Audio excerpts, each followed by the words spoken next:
السلام علیکم۔ آج کی ویڈیو میں ہم سفرنامہ جس کا عنوان ہے سندباد جہازی کا ایک سفر کا اگلا حصہ پڑھیں گے۔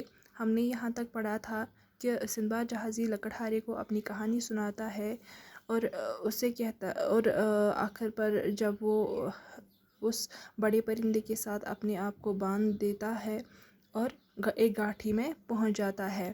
گاٹھی اس قدر گہری تھی کہ وہ اوپر چڑھنا دشوار تھا۔ اب یہ پرندہ جہاں پر سندباد جہازی کو چھوڑتا ہے تو وہ گاٹھی بہت ہی زیادہ گہری تھی۔ گاٹھی ہم کہتے ہیں جس کے چاروں طرف پہاڑی ہو، چاروں طرف اونچے اونچے پہاڑ تھے۔ آخر چلنا شروع کیا۔ اب اس کے چاروں طرف کیا ہوتا ہے، بڑے بڑے پہاڑ ہوتے ہیں۔ تو سندباد جہازی نے چلنا شروع کیا۔ اس نے سوچا شاید چلتے چلتے مجھے اپنی منزل مل جائے۔ راستے میں بہت سے جواہرات پڑے ہوئے نظر آئے۔ میں نے خوشی خوشی انہیں اکٹھا کرنا شروع کیا۔ اب راستے میں اس کو کیا ہیرے جواہرات ملتے ہیں، جو ہیرے وغیرہ ہوتے ہیں تو جو بہت ہی قیمتی ہوتے ہیں۔ تو اس سندباد نے خوشی خوشی ان کو اکٹھا کر دیا۔ یہ بہت ہی زیادہ خوش ہوا اور ان کو سمیٹنا شروع کیا۔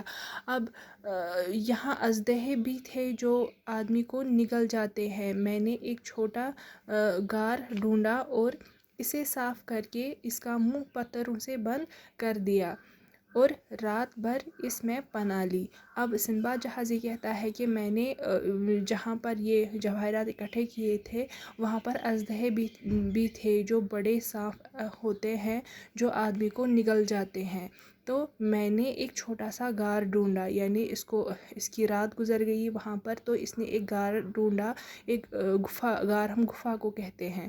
تو اس نے صاف کیا اور اس کا منہ جو ہے، یعنی غار میں اندر داخل ہونے کا مطلب جو جگہ تھی یا دروازہ تھا جو کھلا تھا، تو اس نے اس کو پتھروں سے بند کر دیا، یعنی آگے غار میں جانے کا جو راستہ ہے اس سندباد نے اس کو پتھروں سے بند کر دیا اور رات بھر اسی میں پناہ لی، رات اسی میں گزاری۔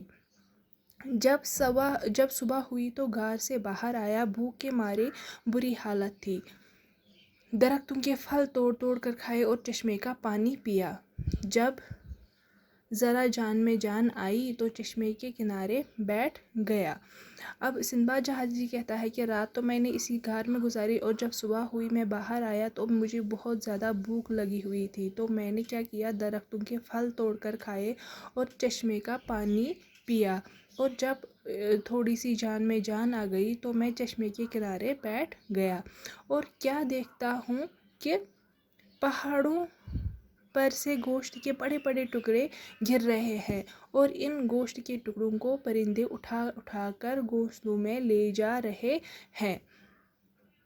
اب یہ چشمے کے کنارے بیٹھا ہوا ہوتا ہے تو اس نے دیکھا کہ پہاڑی کے اوپر سے بڑے بڑے گوشت کے ٹکڑے آ رہے ہیں اور یہ جانور جو ہے ان گوشت کے ٹکڑوں کو اٹھا کر اپنے گھونسلے میں لے جا رہے ہیں۔ میں نے دیکھا کہ ان کے ساتھ زمین پر بکھرے ہوئے جواہرات چمٹے ہوئے ہیں۔ اتنے میں پہاڑوں پر انسانوں کا شور و غل سنائی دینے لگا اور میں سمجھ گیا کہ ان لوگوں نے جواہرات حاصل کرنے کے لیے یہ طریقہ اختیار کیا۔ اب یہ کیا دیکھتا ہے، جب یہ بڑے بڑے گوشت کے ٹکڑے آتے ہیں، ان گوشت کے ٹکڑوں کے ساتھ یہ جواہرات بھی چمٹے ہوئے ہوتے تھے اور اوپر سے اس نے لوگوں کا شور و غل بھی سنا اور اس کو سمجھ میں آ گیا کہ یہ لوگ یہ جواہرات حاصل کرنے کے لیے یہ گوشت کے ٹکڑے پھینک رہے ہیں تاکہ ان کے ساتھ یہ جواہرات چمٹ جائے، اور جب یہ پرندے گھونسلے میں ان گوشت کے ٹکڑوں کو لے جائے تو ان کے منہ سے کچھ جواہرات گر جاتے تھے۔ تو اس طرح سے ان لوگوں نے یہ راستہ اختیار کر لیا تھا جواہرات حاصل کرنے کے لیے۔ مجھے ایک تدبیر سوجھی۔ میں نے بہت سے جواہرات اکٹھے کیے اور ایک گوشت کے ٹکڑے کو اپنی پیٹھ سے باندھ کر لیٹ گیا۔ اب اس کو ایک تدبیر سوجھی، اس نے ایک طریقہ ڈھونڈ نکالا کہ میں اس گاٹھی سے کیسے باہر نکلوں۔ میں نے بہت سے جواہرات اکٹھے کیے۔ اب اس نے کیا کیا، بہت سے جواہرات اکٹھے کیے ہوئے تھے اور ایک گوشت کے بڑے سے ٹکڑے کو اپنی پیٹھ کے ساتھ باندھ لیا اور لیٹ گیا تاکہ کوئی بڑا سا پرندہ آئے اور اس کو مطلب گوشت کھانے کے لیے آئے تو اسی کے ساتھ میں بھی اڑ جاؤں اور اپنی منزل تک پہنچ جاؤں اور اس گھاٹی سے باہر نکل جاؤں۔ کچھ دیر بعد ایک بڑا پرندہ گوشت کی لالچ میں میری طرف بڑھا اور گوشت کے اس بڑے ٹکڑے کو جس میں نے خود کو باندھ رکھا تھا پنجوں سے پکڑ لیا اور لے اڑا۔ اب ایک بڑا سا پرندہ آتا ہے، وہ اس گوشت کے کھانے کی لالچ کی غرض سے آتا ہے تو وہ اس کو اپنے پنجوں سے پکڑ لیتا ہے اور اڑا کر لے جاتا ہے۔ جب میں نیچے گرا تو لوگ دوڑ کر میرے پاس آئے اور جب میں اس پرندے کے اس پنجوں سے گر گیا تو لوگ دوڑ کر اس کے پاس آ جاتے ہیں، لیکن مجھے دیکھا تو بہت مایوس ہو گئے۔ میں نے ان سے کہا آپ رنج نہ کریں، میں بہت سے جواہرات اپنے ساتھ باندھ لایا ہوں۔ اب یہ لوگوں سے کہتا ہے کہ آپ مایوس نہ ہو، رنج کا مطلب ہے غم، آپ غمگین نہ ہو، میں نے بہت سے جواہرات اپنے ساتھ لائے ہیں۔ انہوں نے میری کہانی سنی تو حیران رہ گئے اور اپنے ساتھ جہاز میں بٹھا لیا۔ اب ان لوگوں نے اس کی کہانی سنی، یہ لوگ بہت حیران ہو گئے اور اس کو اپنے ساتھ جہاز میں بٹھا لیا اور اس کا مطلب ہے کہ سندباد نے کچھ جواہرات ان کو بھی دے دیے۔ کچھ دنوں کے سمندری سفر کے بعد میں اپنے وطن پہنچ گیا۔ اب کچھ دنوں کے سمندری سفر کے بعد سندباد جہازی اپنے وطن پہنچ جاتا ہے اور آرام سے زندگی گزارنے لگتا ہے۔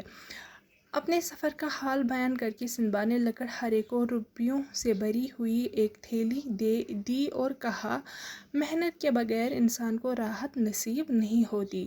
اور اپنے سفر کا حال بیان کر کے سندباد جہازی جو ہے وہ لکڑہارے کو روپیوں سے بھری ایک تھیلی دے دیتا ہے اور کہتا ہے کہ انسان کو محنت کے بغیر کوئی راحت نصیب نہیں ہوتی، یعنی انسان جب تک محنت نہ کرے وہ آرام نہیں کر سکتا، یعنی اس کو آرام تب تک نصیب نہیں ہوگا جب تک کہ وہ محنت سے کچھ کما نہ لے۔